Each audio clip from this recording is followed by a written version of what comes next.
Boa noite, pessoal. Boa noite, galera. Tudo bem aí? Estamos chegando aí para conversar mais uma vez. Tá um frio danado aqui, eu acho que eu devia ter colocado um casaco. Tô com frio, filho da puta. Fazendo um frio danado aqui em Friburgo. Boa noite aí, Gil. Boa noite, Pri.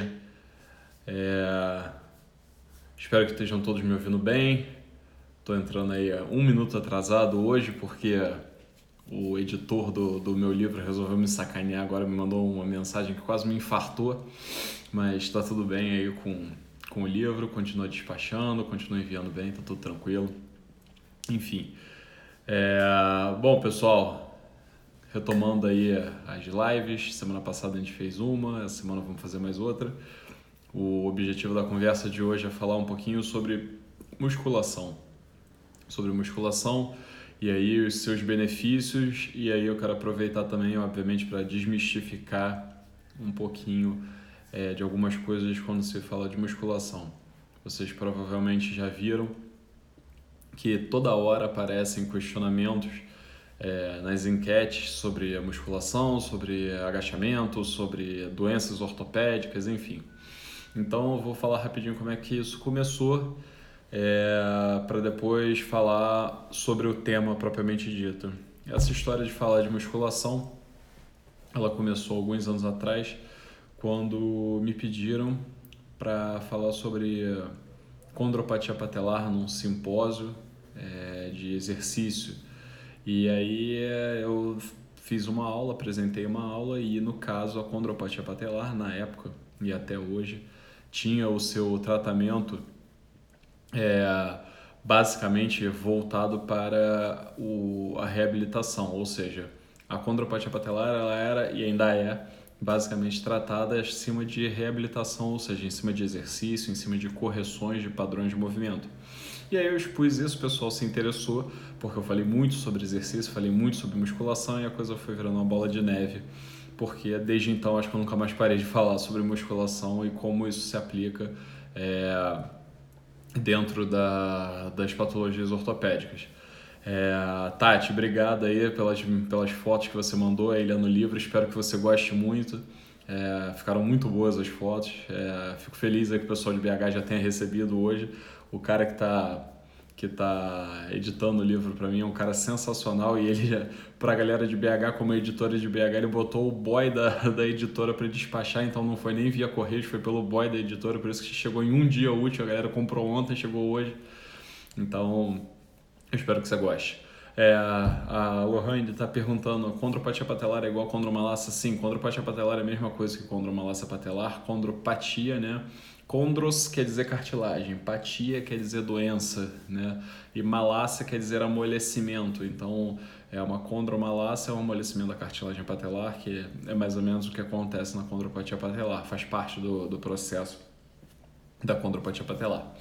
Bom, e aí o que isso tem a ver com musculação e seus benefícios? Depois que eu comecei a falar sobre isso, e toda hora vieram me perguntar, eu fiz questão de estudar e setorizar e organizar isso numa aula que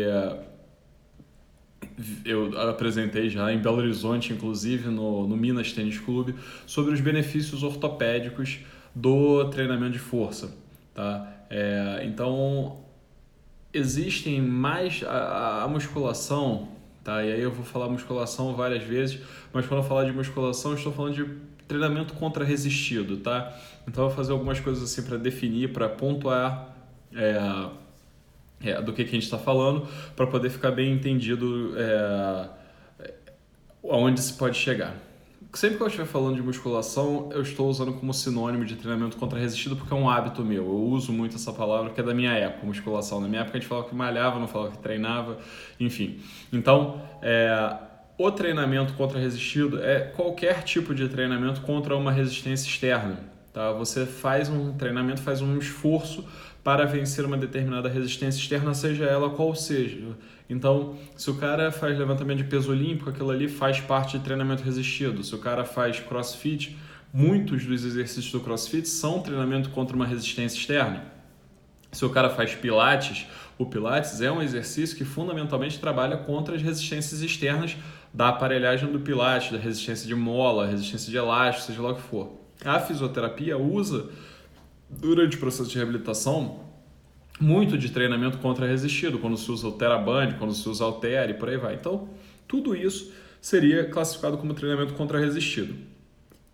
E aí, precisa ficar muito claro o seguinte, o corpo humano, ele depende de movimento.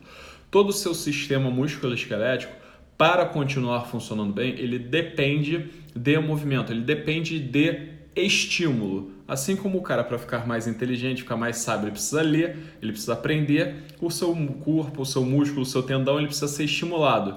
O seu corpo, acima de tudo, ele é extremamente inteligente, entre aspas, no sentido de economizar energia. Então, tudo que você não usa, tudo que você não solicita, tudo que você não demanda, ele vai abandonando, ele vai colocando em desuso. Então, se você para de fazer algum tipo de exercício, se você para de estimular o seu corpo, o seu sistema musculoesquelético, a tendência é existir uma atrofia, ou seja, aquela musculatura, aquele tendão, ele entrando em desuso, consequentemente, como uma forma de poupar energia. Não tem por que o seu corpo gastar uma energia fodida, uma quantidade de nutrientes danada, para manter um ventre muscular, um tendão, um osso super duro, tá? Se você simplesmente não utiliza. Então, esse é o princípio fundamental do porquê toda pessoa precisa, de certa forma, estimular o corpo contra algum tipo de esforço, de uma resistência externa, tá? Bom, a musculação especificamente, o treinamento contra-resistido, ele tem alguns pontos específicos assim que podem ser ressaltados como benefícios clássicos da musculação. Então vamos lá, começando pelo osso, tá? Eu sou ortopedista, começando a falar sobre o osso, né, e o seu benefício do treinamento contra-resistido. Na minha faixa etária, eu já não sou um cara tão jovem, mas também não sou um cara velho ainda. Então, na minha faixa etária, eu tenho 34 anos, os hormônios sexuais, eles ainda estão em altos níveis circulantes, tá? Apesar de eu provavelmente já não ter mais o mesmo nível de hormônios sexuais que um cara de 25, a partir dos 25 a 30 anos, isso começa a diminuir, né? A tendência do homem é ter um decréscimo progressivo dos hormônios sexuais, e na mulher isso vem de uma forma mais estável até a época da menopausa, quando a menopausa despenca. Então, no homem jovem, na mulher jovem, os hormônios sexuais ajudam muito a manter o trofismo do músculo, do tendão, do osso, o estrogênio, a testosterona, a progesterona ajudam a manter esse metabolismo funcionando. A partir do momento que esses níveis hormonais caem, você vai começar a ter problema, porque a resposta orgânica do corpo, o turnover celular, a capacidade de revitalização, a capacidade de síntese proteica, a capacidade de mineralização, no caso do osso, ela diminui. A atividade do osso, a formação e a reabsorção óssea é controlada por dois elementos fundamentais. Um que a gente chama de osteoblastos, que formam o osso, e um que a gente chama de osteoclastos, que reabsorvem o osso. Chegou na época da menopausa a mulher, chegou o homem ali por volta dos seus 50 anos, 40 e muitos, que ele vai entrando na andropausa, entre aspas, embora o homem não tenha isso de uma forma tão marcante, tá? Os hormônios sexuais despencaram, só existe uma forma de manter um bom trofismo ósseo, que é estímulo. O seu osso, assim como o seu músculo, responde a estímulo. E esse estímulo é caracterizado dentro da ortopedia por uma coisa que a gente chama de lei de Wolff. A lei de Wolff é a lei que diz que quanto mais você sobrecarrega um osso, mais duro ele vai ser, mais resistente ele vai ser, mais mineralizado ele será, mais trabeculado o osso ele vai ter. Então, na hora que você pega um indivíduo que já está com uma queda dos hormônios sexuais e ele começa a ficar mais inativo, mais sedentário, mais quieto, a mineralização óssea dele despenca. Isso a gente vê muito, por exemplo, às vezes em indivíduos jovens, digamos que o cara tem uma lesão medular, como eu, sofreu uma lesão medular ficou paraplégico, ele não mexe mais as pernas, ele não vai ter mais estímulo mecânico nas pernas. Esse cara rapidamente ele desenvolve uma osteopenia e, consequentemente, uma osteoporose por desuso, que a gente chama. Isso é uma osteoporose por desuso, porque ele simplesmente não usa mais. Aqueles ossos vão ficar extremamente fracos. Esse cara, às vezes, ele vai ser passado de uma cadeira para uma maca, se não for feito com muito cuidado, esse cara faz uma fratura de fêmur, mesmo sendo muito jovem. Tá? Você vai olhar as perninhas dele, tem a musculatura muito atrofiada e o osso ali embaixo também é muito hipomineralizado. Então, na hora que o indivíduo vai ficando mais velho, tá? Ele vai tendo um processo de diminuição da mineralização por causa da queda dos hormônios sexuais. Como é que você reverte isso? Carga em cima. Carga em cima significa o quê? Carga externa, resistência externa em cima daquele osso para aumentar a carga do próprio corpo em cima contra aquele osso, através da atividade muscular e da compressão externa, tá? Por que os estudos que avaliam mineralização óssea, hoje em dia, eles mostram pra gente o que a caminhada, ela não tem a capacidade de estimular mineralização, tá? Ela não consegue porque o nível de impacto, de impacção axial no osso não consegue reverter um processo de desmineralização num paciente que já não está hormonalmente no seu melhor cenário. Então, o que hoje se recomenda para esse tipo de indivíduo, repare, eu não estou falando do cara que tem artrose, eu não estou falando do cara que tem uma lesão de cartilagem, eu estou falando do cara em osteoporose ou osteopenia. Esse cara, ele precisa de estímulo mecânico, que pode ser via musculação ou atividade de impacto, inclusive. Tá? Existem trabalhos que vêm e analisam os exercícios como salto, por exemplo. Salto não precisa ser, obviamente, você não vai botar um cara de 50, 60 anos para saltar 3 metros de altura, tá? Mas saltos de pequena distância, em ciclos, com ciclos determinados, progressão de volume e intensidade, eles aumentam e conseguem reverter a capacidade de desmineralização óssea. E a musculação, então, ela é rainha. Tá? Ela é assim soberana em realmente aumentar o trofismo ósseo, porque você coloca a carga externa, você ainda aumenta a atividade muscular e consegue realmente reverter isso. Tá? O processo que se usa, né, na musculação nesse caso, tá? Ele, além de tudo, deve ter-se o cuidado de que os exercícios aplicados sejam exercícios de sobrecarga axial mesmo, tá? É útil para o idoso fazer rosca bíceps se ele tem uma osteoporose? É útil, claro que é útil. Ele vai estar fazendo aumento de força da musculatura do bíceps, ele vai estar estimulando a mineralização ali dele, tipo, na hora que ele segura um halter no bíceps, aquele peso do halter do bíceps vai passar pelo braço dele, que vai passar pela coluna para chegar até o chão, o peso não está flutuando, né? Se está segurando no braço, ele está pisando no chão, a carga tem que estar transmitindo até o pé, vai passar pela coluna, vai estimular a mineralização da coluna, vai estimular a mineralização do colo do fêmur, que é uma área extremamente preocupante para fratura no idoso, mas se você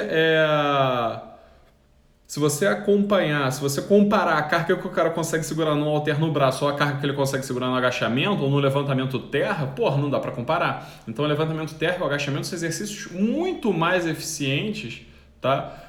Para esse tipo de coisa, para reverter desmineralização óssea, do que, por exemplo, uma rosca bíceps ou um desenvolvimento, por exemplo, que é um excelente exercício para isso também. Tá? Eu estou vendo algumas perguntas passando aqui, eu não estou conseguindo ler, porque senão eu vou acabar me perdendo. Eu vi aí o Kaká perguntando, pode ser consequência de uma péssima alimentação? Sem sombra de dúvida. O idoso, tem muitos idosos que até têm problemas de mastigação, tem dificuldade aí, em relação à alimentação, deglutição, tem déficit de vitamina D. Hoje em dia se estuda pra caramba a vitamina D. Não é essas picaretagens de superdose de vitamina D, não, para estimular, seja lá o que. O cara ganha dinheiro, tipo, ele cura mal olhado, tudo com vitamina D, autismo, câncer. Não é essa palhaçada, não. Tipo, mas hoje em dia se estuda muito, realmente, as hipovitaminoses D, tipo, e como isso atrapalha o processo até de mineralização óssea, trofismo muscular, metabolismo neural e tudo isso. Então, assim, obviamente, se o cara tem um déficit de alimentação, se ele tem um déficit de exposição solar, se ele tem déficit de vitamina D, se ele tem um déficit de aporte proteico, que acontece muito no idoso, o idoso ele começa a ter um hipoapetite, o idoso ele se alimenta menos, ele tem menos vontade de comer, ele se alimenta mal, aí, obviamente, a coisa vai desandar, aí a coisa vai andar muito pior. Então, a musculação para o osso, através dessa lei que a gente chama de lei de Wolff, ela é fundamental e é realmente musculação com peso mesmo, pesado, com carga axial, tipo levantamento terra, agachamento, tipo, quanto mais peso, efetivamente melhor. Aí vem aquelas questões, e a hidroginástica é ótima para o idoso? É ótimo, a hidroginástica é excelente exercício, mas é péssimo para casos de osteoporose, porque justamente a hidroginástica ela é aquilo que você não quer para o esqueleto desse indivíduo, você está descarregando a carga axial do indivíduo dentro d'água. Então a carga que ele precisava fazer para estimular aquele osso e aumentar a sobrecarga, ele não tem, ele perde. Então é um ótimo exercício. Ele é muito bom para uma série de coisas, mas para esse tipo de coisa não é interessante, ou pelo menos não é o mais interessante possível. Então, o exercício em termos de questão óssea, a musculação, o treinamento contra-resistido, ele é fundamental, não existe mais dúvida em relação a isso. E aí, outras duas coisas que eu vou chamar a atenção de vocês, quem está aí vendo, que são o seguinte: indivíduos que estão perdendo peso, tá? Indivíduos que estão em processo de emagrecimento, tá? Vocês ouviram eu falar agora, se vocês estão raciocinando junto comigo, vocês devem estar pensando assim, porra, se botar carga no esqueleto é bom para poder aumentar a mineralização óssea, então quanto mais pesado for o indivíduo, melhor para o esqueleto dele, certo? Pior é que é verdade. É uma das poucas coisas em medicina e em ortopedia que quanto mais gordo o cara é, melhor. Óbvio que ninguém vai ficar gordo para estimular a mineralização óssea, tá? Mas a gente sabe que indivíduos mais pesados, eles têm menos problemas de osteoporose, de osteopenia do que indivíduos mais magrinhos, tá? Aquela senhorinha magrinha, pequenininha, aquela ali é clássica de ter uma osteoporose brutal e difícil de tratar. Tá? E aí cria-se um problema. Hoje em dia a gente tem a obesidade como uma pandemia global. Imagina só se você está trabalhando com um idoso, um indivíduo de meia idade, está chegando na menopausa, tá? Uma mulher que está na menopausa está querendo perder peso e ela já tem uma osteopenia. O que você acha que vai acontecer com ela se ela perder 10 quilos? A tendência desses indivíduos que estão emagrecendo e estão nessa menopausa, estão nesse período da vida mais crítico em relação à densidade mineral óssea, é perder mais massa mineral ainda. Tá? Então esses indivíduos que estão na menopausa, que estão osteopênicos, estão perdendo peso, eles vão ficar com menos densidade mineral óssea ainda. E é aí que a musculação entra como fator preventivo. Porque se você está botando um cara desse para emagrecer fazendo dieta, ele vai despencar a densidade mineral óssea. Agora, se você bota ele para fazer dieta e fazer musculação, você segura a densidade mineral óssea dele na porrada, na musculação. Porque a musculação vai ser o estímulo que ele precisava. Então ele emagrece, mas ele continua segurando a densidade mineral óssea dele através da musculação. Então é uma terapia, uma forma de você abordar e controlar de forma sensacional. E aí é mais uma coisa para chamar a atenção de vocês. Quando a gente fala sobre tratamento de osteoporose e de osteopenia no idoso, tá? Já é consenso o seguinte: implementar uma estratégia de tratamento para osteoporose, para osteopenia no idoso, tá? Ela é bem sucedida, ela é considerada bem sucedida se você repete a densitometria depois de um tempo, se depois de um tempo aí acompanhando esse indivíduo, a densitometria dele está com os mesmos níveis. Então, não se desestimulem, não se desanimem se você está acompanhando uma velhinha que está com seus 70 anos e tem uma puta osteoporose, e aí você começou a fazer musculação para ela, para poder tentar aí o tratamento junto com a vitamina D, junto com o bifosfonado, junto com seja lá o que for de terapia medicamentosa que está entrando junto, tá? E aí depois de 6 meses, depois de um ano, repete a densitometria óssea, a densitometria óssea dela está igual. Não achem que o seu tratamento foi mal sucedido, não. Pelo contrário, isso é sinal de sucesso do tratamento, porque a tendência natural era piorar. A tendência natural, passando pela vida dela, que está envelhecendo, que está ficando cada vez mais velha, menos ativa, com menos trofismo muscular, era diminuir a densidade mineral óssea. Então, se você consegue estagnar aquela perda de densidade mineral óssea, se você consegue estagnar aquilo ali, está bem sucedido, está ótimo. Isso é sucesso de tratamento. Beleza? Então, eu acho que ficou claro aí sobre o treinamento contra resistido musculação e seus benefícios para o osso. Tá? Eu não sei se vai dar para terminar de falar tudo que eu tinha para falar, porque eu acho que eu estou demorando mais do que eu demoraria, porque são pelo menos 5 pontos aí que eu tinha para cobrir, mas vamos para o segundo ponto. O segundo ponto era para falar sobre musculação, treinamento contra-resistido e cartilagens, tá? Cartilagens. Durante um bom tempo, se atribuiu a uma série de exercícios os malefícios e a degeneração de algumas ou várias articulações do corpo, tá? Quem é mais antigo na musculação, quem aí tem uns 20 anos de academia, lembra de uma época que se falava que leg press era um exercício que moía o joelho, que era um exercício que destruía, que degenerava o joelho, tá? Então, o que se viu durante um tempo foi uma grande dispersão de mitos em cima de musculação, de coisas que não se entendia. Por quê? A musculação, ela era praticada durante um bom tempo por uma galera assim, com muito pouco conhecimento sobre o que estava fazendo.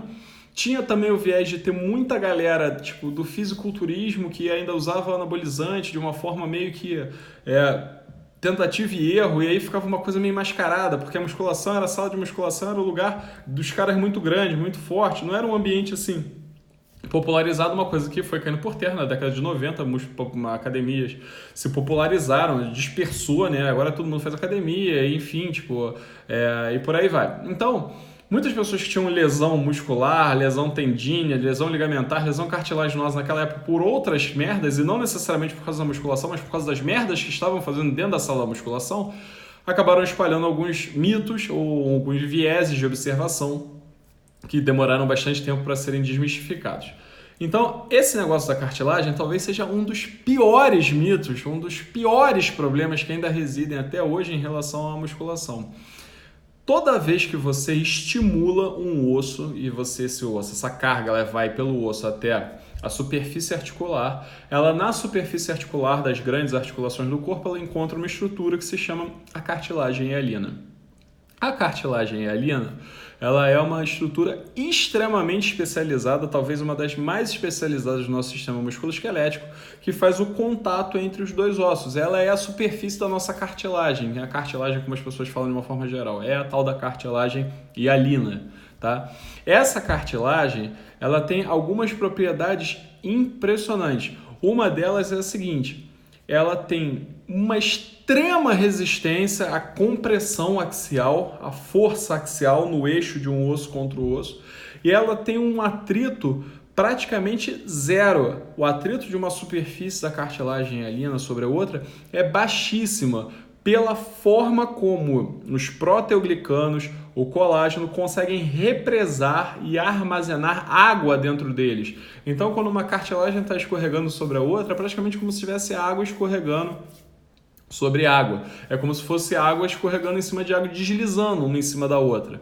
Então, toda vez que você mexe com uma articulação e você bota carga em cima dessa articulação, assim como todo o seu corpo, ela responde. O que você acha que acontece com o seu músculo quando você sobrecarrega? Ele responde. O que você acha que acontece com o seu osso? Acabei de falar. Ele responde, ele fica mais duro, ele fica mais denso, o seu músculo aumenta de trofismo, tá? E isso acontece também na sua cartilagem hialina. Tanto é que a cartilagem hialina, dependendo da área do corpo, dependendo da região e da quantidade de sobrecarga que ela tem, tá? Ela é mais espessa. A cartilagem hialina dos ossos do seu carpo, do seu punho, tem uma espessura ali em torno de 1 a 2 milímetros no máximo. A cartilagem hialina da sua patela, que sustenta todo o seu mecanismo extensor, todo o seu quadríceps, que é o músculo mais potente do seu corpo, pode chegar a quase 1 centímetro. Então é uma coisa brutal. Ela responde ao trofismo e a gente vê isso na prática. Quando você começa a sobrecarregar, quando você começa a estimular uma cartilagem hialina, ela começa a espessar, ela começa a aumentar a concentração de proteoglicanos, ela começa a aumentar a sua síntese de colágeno. Então vocês estão tomando colágeno aí, você quer tomar colágeno de verdade? Toma o colágeno feito por você mesmo, vai fazer musculação, vai fazer o treinamento contra-resistido, vai fazer um treinamento contra uma resistência externa e estimule essa cartilagem hialina a ela mesma aumentar a sua síntese de colágeno. E aí vem a grande questão e a pergunta que várias pessoas têm na cabeça e o problema que se vê em cima disso, que é o seguinte: Mas por que então que algumas pessoas que fazem musculação podem ter problemas na cartilagem? Por que alguém que é gordo, por que alguma pessoa que é muito obesa, ela tem problemas na cartilagem? Por que a gente sabe que a obesidade é um fator de risco para degenerar cartilagens, para artrose de articulações de carga? Por que é um fator de risco para artrose de joelho ser gordo? Por que é um fator de risco para artrose de quadril ser gordo, ser sobrepesado, ser obeso? E aí a resposta é a seguinte: a carga que é aplicada na sua cartilagem, tá? Ela depende, ela pode agir de formas diferentes. E aí vem um conceito que eu queria passar para vocês, que é o conceito de estabilidade e instabilidade. Quando você coloca carga, sobrecarga axial em cima de uma cartilagem sua de forma estável, tá? Ou seja, um osso está agindo sobre o outro e os seus ligamentos estão competentes, a sua estrutura capsular está competente, os seus músculos são competentes em atenuar a carga, em controlar aquela articulação, cara, aquilo ali só vai ser positivo para a sua cartilagem. Se você começa a sobrecarregar uma cartilagem, uma articulação, tá, de forma incompetente, de forma instável, ou seja, você começa a botar carga em cima da cartilagem e aquela cartilagem, ao invés de fazer a carga certinha, ela começa a fazer carga aí oscilar uma contra a outra, e aí cria-se uma força que a gente chama de uma força de cisalhamento. Uma força de cisalhamento na engenharia é uma força de ação transversal, tá? Uma força transversal na cartilagem, ao invés dela empurrar uma cartilagem contra a outra, ela começa a delaminar, descascar uma cartilagem em cima da outra. E aí dá merda. E aí isso, com o tempo, evolui para um processo inflamatório. Esse processo inflamatório, se não for tratado, se não for controlado, com o tempo vai evoluir para o desgaste com o tempo vai virar artrose, tá? Então, tudo funciona como essa carga é aplicada em cima da articulação, tá? Existem trabalhos que mostram para a gente que quando você bota a sobrecarga axial de um osso contra o osso, você aumenta a sobrecarga, você aumenta o número de estímulo, a síntese de colágeno tipo 2, o tal do colágeno tipo 2, que agora está na moda, todo mundo toma essa merda, tá? E é uma fortuna. A síntese do tal do colágeno tipo 2 aumenta dentro da cartilagem hialina quando a sobrecarga axial ela é feita e ela é bem aplicada. Quando você bota uma sobrecarga com um padrão de cisalhamento, uma sobrecarga instável de uma cartilagem sobre a outra, sabe o que acontece? Aumenta a síntese de óxido nítrico, que é um marcador inflamatório, aumenta a síntese de interleucina 1, aumenta aí o número de apoptose celular dentro da cartilagem. Ou seja, o que vai acontecer é que a sua cartilagem aos poucos vai inflamar, morrer e você vai evoluir para artrose. E aí vem a grande questão. Se o cara tem uma lesão de menisco, se o cara tem uma lesão de LCA não tratada, aquele joelho dele, por exemplo, não é mais um joelho estável, tá? Não é um joelho totalmente competente, tá? Ele precisa resolver, tá, aquilo ali para que aquilo possa virar um joelho competente novamente e ele possa sobrecarregar aquilo de forma adequada. A mesma coisa funciona para o obeso. E aí vem a grande pergunta do obeso sedentário, que é um grande problema que às vezes a gente tem no ambulatório, tipo no ambulatório, num consultório de ortopedia. O que o indivíduo que ele é obeso sedentário, tem um problema no joelho, tem um problema no quadril, você vira para ele e você fala assim, você precisa se exercitar, você precisa se emagrecer, você precisa usar esse remédio aqui, barará. Ele vai virar para você e vai falar o seguinte: mas eu estou caminhando. Caminhar para ele nessa situação talvez não seja a melhor opção. Por quê?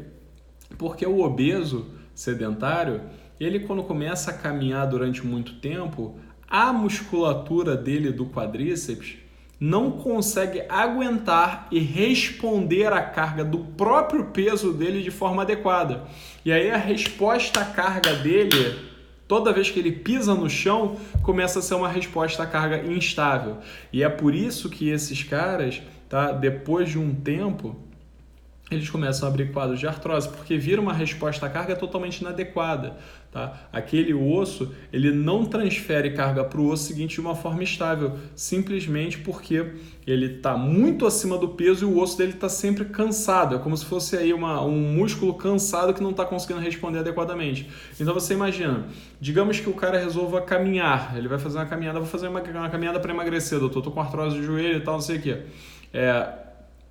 Ele vai caminhar, digamos que ele caminhe 2 km, que ele não caminhe muita coisa.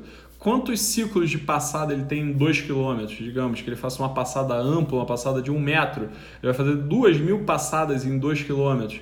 2.000 passadas com uma sobrecarga com o próprio peso corporal dele que nem ele está aguentando direito. Isso vai virar um problema, vão virar 2.000 ciclos de passada instáveis que provavelmente vão fazer com que o joelho dele sinta um desconforto, sinta um incômodo que ele já sente, ele já fala que ele sente esse desconforto. Agora, você bota esse cara para agachar, você bota esse cara para fazer uma cadeira extensora, você bota ele para fazer um leg press, que seja, e prescreve para ele que sejam feitos 3 séries, 4 séries, 8 séries, sei lá, o professor dele vai orientar na academia qual é o melhor estímulo para ele. Ele vai fazer o quê? 40 repetições, 60 repetições daquele exercício de uma forma controlada, totalmente segmentada, com o controle neuromotor do que ele está fazendo. Então é um exercício que vai, de novo, estabilizar a articulação para que ele faça um estímulo trófico positivo e estável com sobrecarga axial na cartilagem, e aquela cartilagem ali na sua pum, bum, bum, bum, bum, começa a produzir colágeno tipo 2, começa a produzir mediadores anti-inflamatórios, o que nos levará ao próximo ponto positivo aí, que é a questão anti-inflamatória do benefício do treinamento contra-resistido. Então, só para ficar claro, só para apanhar, para fazer um fechamento, todas as vezes que você vir uma articulação trabalhando em regime instável, todas as vezes que ela for sobrecarregada em regime instável, vai dar problema.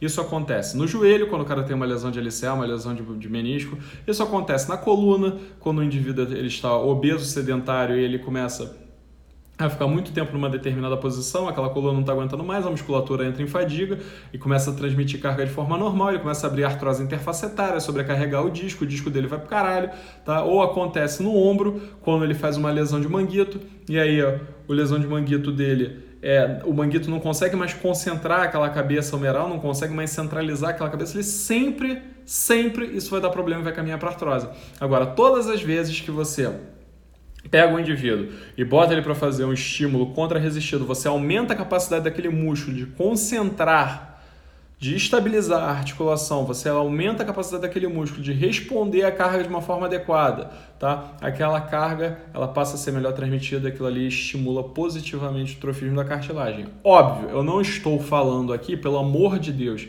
que você vai pegar um cara com artrose grave de joelho, vai mandar ele fazer musculação e ele vai curar a artrose dele e vai ficar com o joelho novo. Óbvio que não, porque uma artrose grave significa que a cartilagem já foi embora, inclusive, e chegou no osso subcondral. Tá? Então você fudeu com a cartilagem do cara de vez. Agora, se você estiver falando de um cara com artrose leve, tá?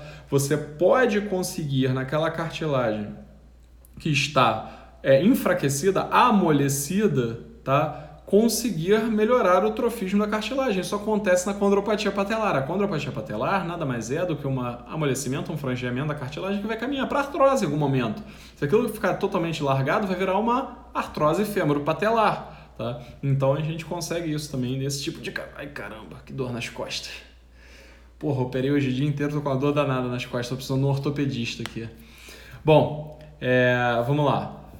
O próximo ponto importante era a questão anti-inflamatória, que eu já comecei a falar rapidamente, quando eu falei sobre aí a questão da cartilagem, e funciona também com o exercício, e mais uma vez vou chamar a atenção do exercício, como por exemplo a tal do leg press. Tá?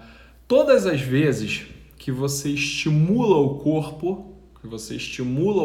e você agride o corpo responde. Ele responde de uma forma a tentar se adaptar. Tá? Essa tentativa de se adaptar é sempre feita através de uma coisa chamada processo inflamatório. Então, processo inflamatório de hoje para frente, vocês não vão mais ter a ideia de que é uma coisa ruim. O processo inflamatório, ele é um processo de estimulação e de adaptação do seu organismo. Qual é o grande problema do processo inflamatório? O grande problema do processo inflamatório é quando o processo inflamatório foge do controle.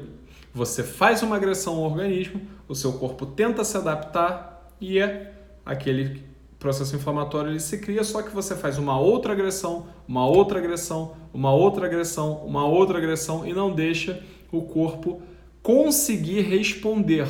Aí o que vai acontecendo? O processo inflamatório ele se instala e aí você agride de novo, ele aumenta, você agride de novo, ele aumenta, você agride de novo, ele aumenta, aumenta, e aí de uma hora deu uma cagada monstra, porque você está todo inflamado, aquilo vai doer pra caramba e o processo inflamatório de forma mantida e sustentada, ele começa a criar problemas, ele começa a degenerar estruturas, ele começa a fazer adaptações que não deveriam ser feitas. Mas, se não for assim, se você estimula o seu corpo a um processo inflamatório de forma controlada, o corpo ele vai, com o tempo, estabelecendo uma contra-resposta inflamatória que é extremamente benéfica para o seu organismo. Por exemplo, eu não sei se vocês já ouviram falar que na época dos samurais, antigamente, isso é história, tá?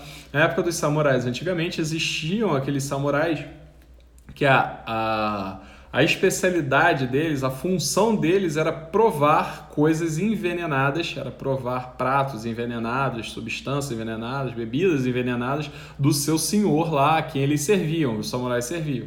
E como esses samurais eles eram preparados? Eles eram expostos ao veneno lentamente, várias vezes em regime ao progressivo, que ia aumentando ao longo da vida até um ponto que eles ficavam totalmente imunes ao veneno, porque eles iam sendo expostos ao veneno em concentrações cada vez maiores. É exatamente isso que acontece quando você começa a estimular um indivíduo ao exercício, ao treinamento contra-resistido. Na hora que você estimula aquele indivíduo e você cria um processo inflamatório de resposta, todo mundo aqui que já pisou numa academia, já fez algum tipo de musculação, algum tipo de exercício contra-resistido, ou mesmo não contra-resistido, na vida já sentiu essa sensação de ficar dolorido durante um tempo, de ficar levemente desconfortável e sentir que aquelas musculaturas que foram estimuladas estão tentando responder, tá? Essas musculaturas que estão tentando responder, elas geram as tais das miocinas que hoje se estudam pra caramba, que na verdade nada mais são do que mediadores, interleucinas, né, que vão sendo distribuídas pelo corpo, caem na corrente sanguínea, vão sendo distribuídas pelo corpo e vão criando aí, obviamente, processos de adaptação. Bom, existem alguns estudos que sinalizam isso de forma interessante, que mostram pra gente o seguinte: quando você pega um indivíduo, e a gente usa muito a interleucina 6 para testar esse tipo de coisa, e faz uma agressão com estímulo de alta intensidade de treinamento contra-resistido em cima dele, a interleucina 6 faz isso aqui, ó, dá um pico. E depois de um tempo ela cai. Aí você estimula de novo e ela faz e depois cai.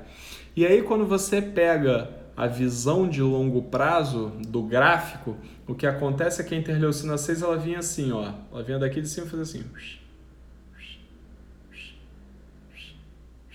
E cada vez ela dá um pico e cai, dá um pico e cai, dá um pico e cai, e ela vai voltando para níveis cada vez mais baixos, tá?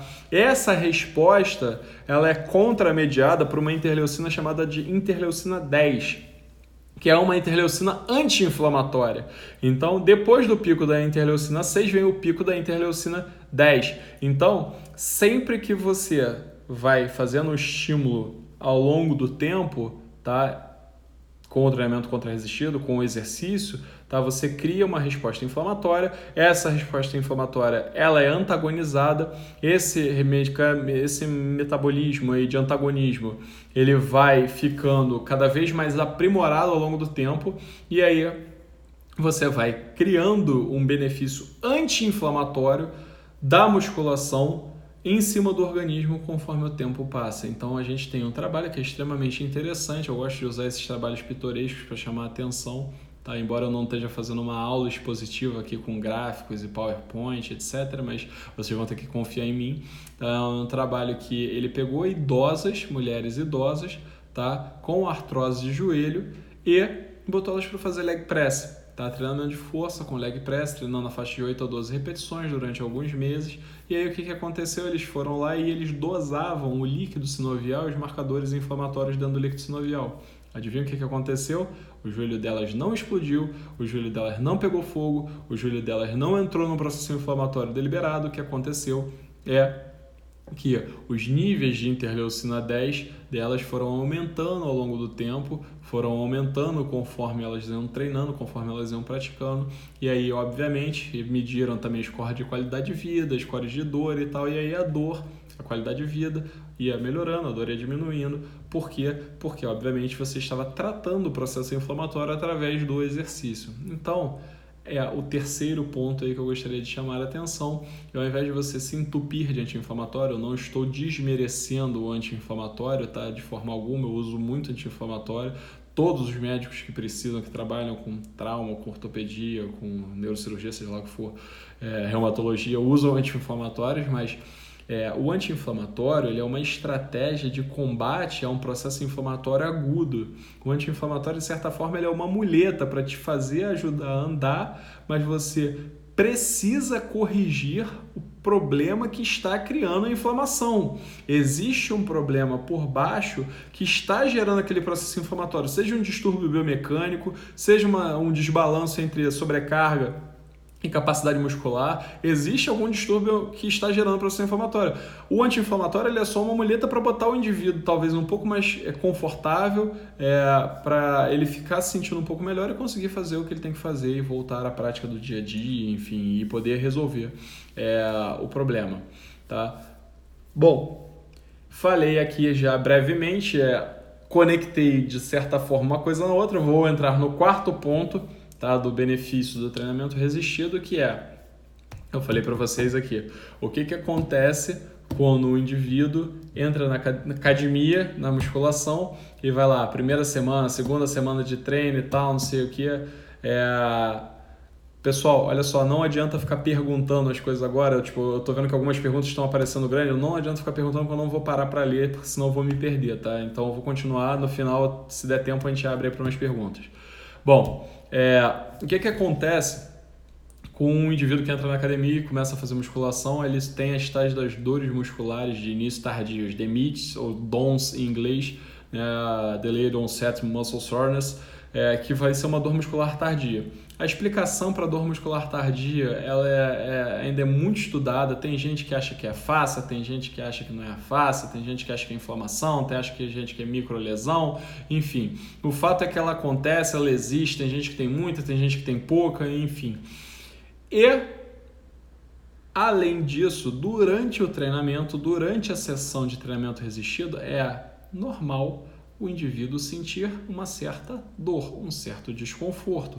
Qualquer indivíduo que faça musculação e se leve a um processo de estresse para chegar no seu limite, ele vai criar um ambiente desagradável dentro daquele músculo, seja por acidose lática, seja por concentração de hidrogênio, seja lá pelo que for.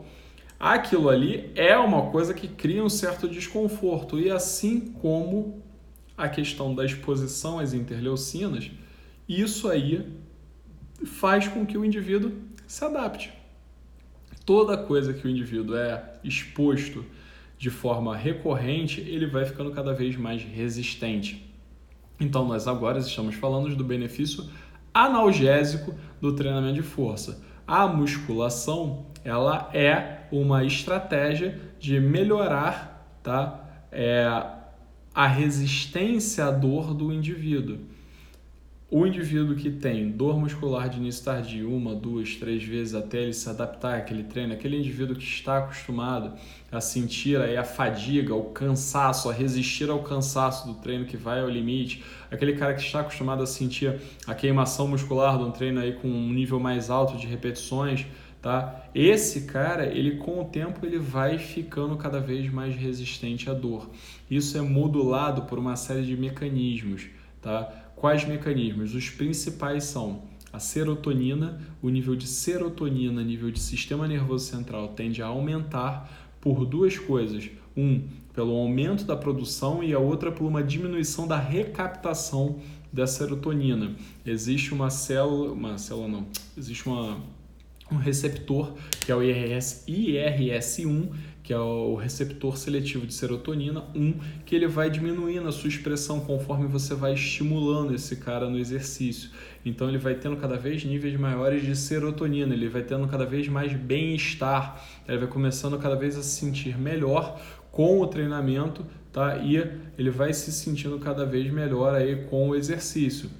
A outra coisa é os receptores do tipo mu, que são os receptores opioides. Os receptores mu, os receptores opioides, eles vão aumentando a sua capacidade de receber e de responder ao estímulo opioide, que é o estímulo analgésico. Então, o que acaba acontecendo com o cara que faz a musculação regularmente, que faz o treinamento resistido regularmente, ele vai ficando cada vez mais resistente à dor. Essa resistência à dor, ela é uma resistência a nível do sistema nervoso central. Ela não é uma resistência periférica, ela é uma resistência a nível do sistema nervoso central à dor, via serotonina, via receptor opioide, ou seja, ele vai ficando cada vez mais tolerante. E para pessoas que têm dor crônica, pessoas que têm problemas ortopédicos, problemas crônico-degenerativos, isso é extremamente interessante. A gente tem trabalho de indivíduos com artrose de joelho sentindo melhora da dor, melhora da artrose de joelho depois de treinamento de supino.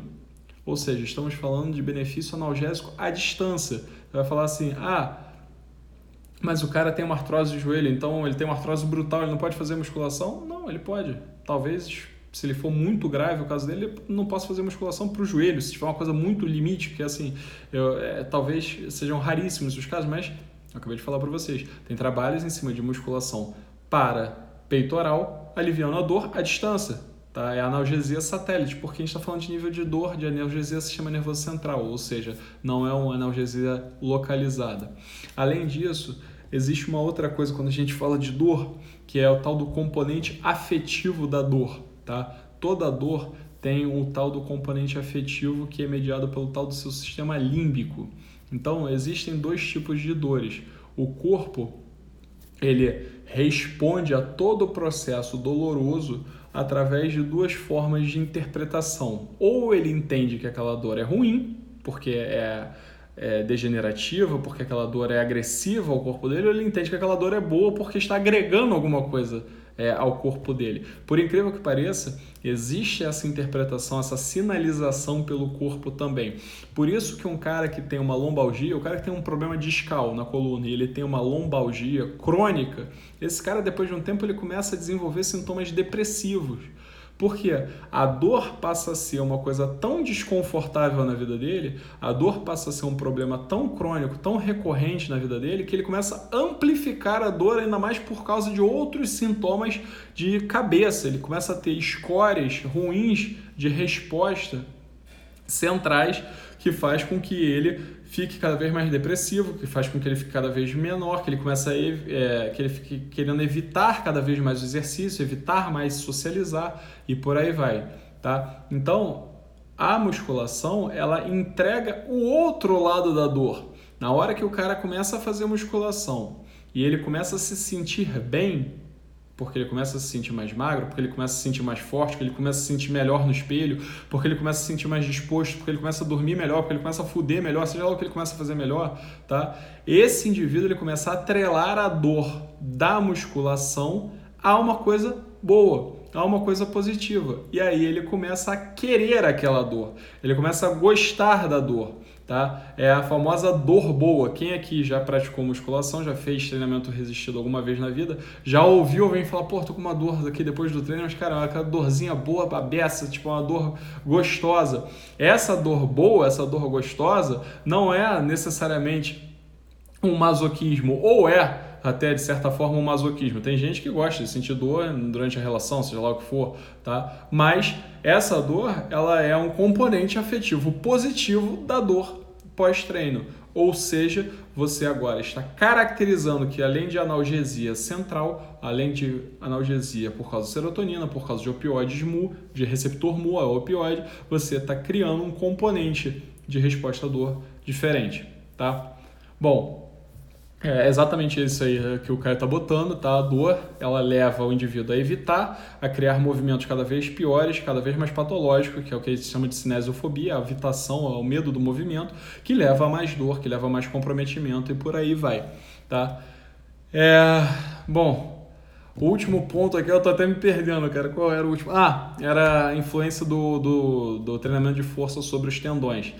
Deixei por último, tá? Porque eu acho que talvez seja o que menos interessasse a vocês, mas enfim, de certa forma foi o cerne da minha tese de doutorado, que eu defendi há 2 dias aí, então, porra, tinha que dar um valor, né? Mas enfim, a gente sabe que o treinamento resistido, né, a sobrecarga progressiva em cima do sistema musculoesquelético, ela influencia também nos tendões do seu corpo, ela influencia no osso, ela influencia no músculo, ela tem que influenciar quem está no meio do caminho entre o músculo e o osso, que é o tendão.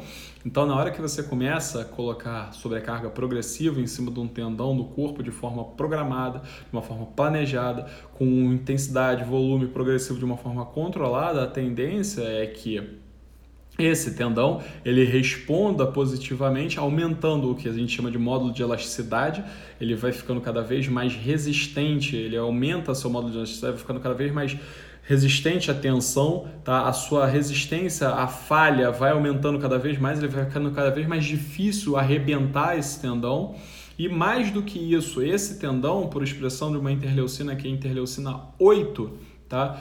Ela é uma interleucina com poder angiogênico. Se vocês pegarem aqueles caras muito bombados, aquele cara muito marombeiro, gigante, que usa anabolizante pra caralho, tá? Você vai ver que muitas vezes você olha o braço do cara, o antebraço dele, parece um mapa hidrográfico, é a veia, a artéria pra tudo quanto é lado, tipo, quer dizer, veia aparecendo pra tudo quanto é canto, por quê? Além, obviamente, dele ter um percentual de gordura baixíssimo, existe no treinamento resistido, e obviamente potencializado pelo esteroide anabolizante no caso desses caras, um estímulo angiogênico que faz neovascularização. Talvez nas pessoas normais que não estão sob uso de anabolizante, como a maioria das pessoas que treinam na academia normal, tá? Isso aí seja uma das respostas porque a musculação ajuda a tratar tendinopatias, tá? Como, por exemplo, epicondilite, como o joelho do saltador, como tendinopatia do Aquiles do corredor.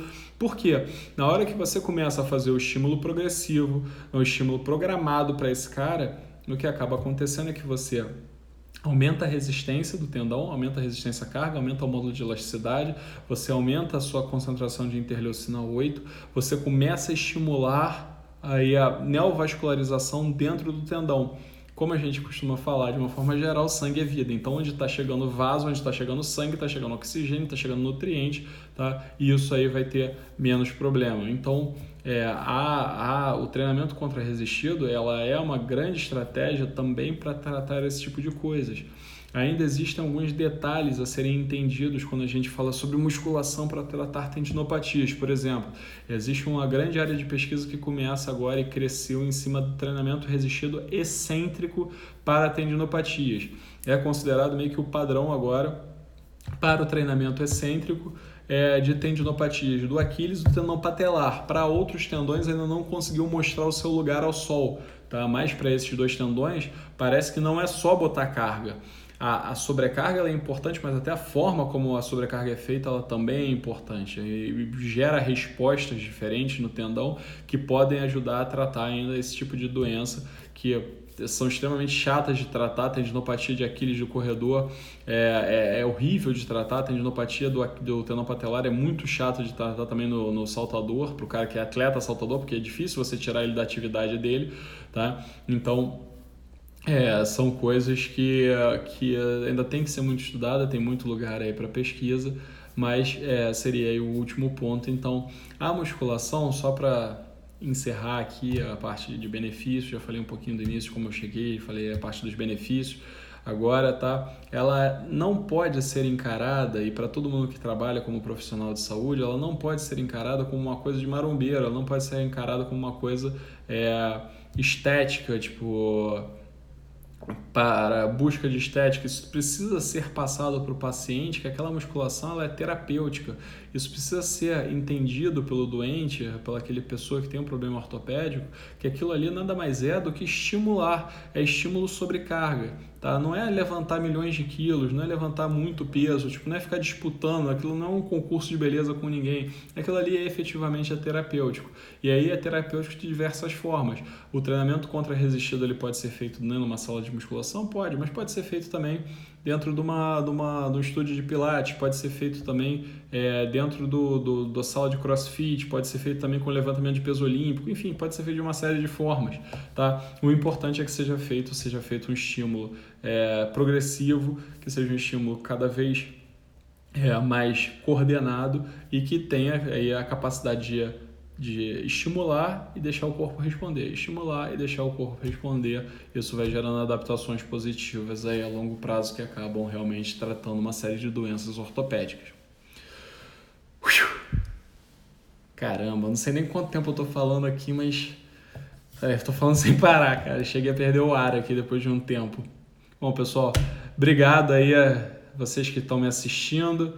A galera que está curtindo aí. Agora, por favor, quem tiver dúvidas, eu não sei quantos minutos a gente ainda tem para poder responder, mas quem tiver alguma dúvida, vou começar respondendo algumas coisas aí que eu vi que eu consegui guardar. Por exemplo, alguém me perguntou 10 mil vezes aí da síndrome do túnel do carpo, cara. Síndrome do túnel do carpo é uma doença onde você tem uma compressão do nervo mediano no carpo, aqui no túnel do carpo, tá? Então existe uma compressão desse nervo, do nervo mediano, que passa no carpo, embaixo de um ligamento, que a gente chama de ligamento transverso do carpo. Isso começa a dar dor, começa a dar parestesia na mão, principalmente nesses 3 dedos, dormência nesses 3 dedos, tá? E isso aí, com o tempo, a tendência é agravar, tipo, essa tendência é a musculatura da mão perder trofismo e aí a dormência ficar cada vez pior. Tá, então é uma coisa que no início a gente até pode tratar conservadoramente, mas na maioria das vezes ela precisa evoluir para tratamento cirúrgico, tá? Para você abrir o ligamento, você libera o ligamento. Hoje eu inclusive fiz uma cirurgia de túnel do carpo, você vai lá, faz um cortezinho, libera o ligamento, o nervo fica solto, para de estrangular o nervo e aí a dor, o desconforto melhora, assim, é uma cirurgia super rápida, super tranquilo, tá? E alivia bastante. Pedro Bianchini, faço atendimento sim, Nova Friburgo, atendo aqui. 2 quartas-feiras à tarde eu tô atendendo aqui, tipo, ainda tô vendo se eu abro um outro horário, mas tá difícil de abrir porque com fundão, com centro cirúrgico, com ambulatório, assim, tá difícil arrumar mais coisa para fazer, tá? Se bem que agora minha vida deu uma tranquilizada porque terminou o doutorado pelo menos. Alguém perguntou aí se eu vou voltar a atender em Ipanema. Tava pretendendo fortemente voltar no segundo semestre, então é uma coisa que pode ser feita aí, eu tô pensando. Valeu, Caio, obrigado por ter assistido, tá? Não sei se acrescentei muita coisa para você, mas de qualquer forma, muito obrigado. A falta de recuperação muscular pode ser o principal fator para lesões de tendões ou a sobrecarga tensional em exercícios monoarticulares são piores. Kaká, tipo, difícil dizer. Muitas vezes a sobrecarga sem o repouso adequado, ou seja, sem a recuperação adequada, tanto para o músculo como o tendão, é quando costuma acontecer. A maior parte dos problemas tendinosos, sim. A gente vê isso em atletas saltadores, a gente vê isso em atletas corredores. Tá? Normalmente o tendão ele não tem um problema com carga específica, assim, tipo, ele só pela carga não é o que costuma levar o tendão a ter um problema assim, crônico degenerativo. Né? Não estou falando de uma ruptura aguda de tendão. Né? Sem dúvida, o cara que está com o rabo cheio de anabolizante lá fazendo um agachamento, tentando o recorde dele, pode arrebentar o tendão na tentativa. Mas eu estou falando assim, cronicamente, sim, pode ser por conta de uma falta de repouso adequado, uma falta de recuperação. Remo é uma atividade que poderia substituir a musculação para quem tem condropatia. Cara, a condropatia patelar ela é extremamente complexa, tá? Ela depende de uma série de coisas imbricadas do funcionamento do membro inferior, tá? Então, basicamente, o que você precisa para tratar uma condropatia patelar, tá? É um quadril estável, um quadril que esteja mantendo o seu joelho bem alinhado, tá? Um quadríceps forte e um tornozelo com uma boa mobilidade. Se você tiver essas 3 coisas, a maior parte das vezes você consegue corrigir uma condropatia patelar. Repetirei a pergunta. Estalos frequentes nos ombros e joelhos sem dor é um problema? Depende do que for esse estalo. Eu não sei de que tipo de estalo você está falando, tá? Mandar um beijo aí pro pessoal de Macaé, tá? Eu queria agradecer mais uma vez aí a galera que está assistindo. Foi um prazer estar falando para vocês. Eu senti que vocês curtiram aí hoje. Hoje eu estou efetivamente falando de ortopedia, não estou falando de besteiras em gerais, nem filosofias aleatórias. Tá? É disso que eu gosto de falar, é com isso que eu trabalho. Mas, de qualquer forma, eu me divirto também falando besteira. Beleza? Pessoal, beijo do gordo pra vocês. Até a próxima quinta-feira. Tchau, tchau.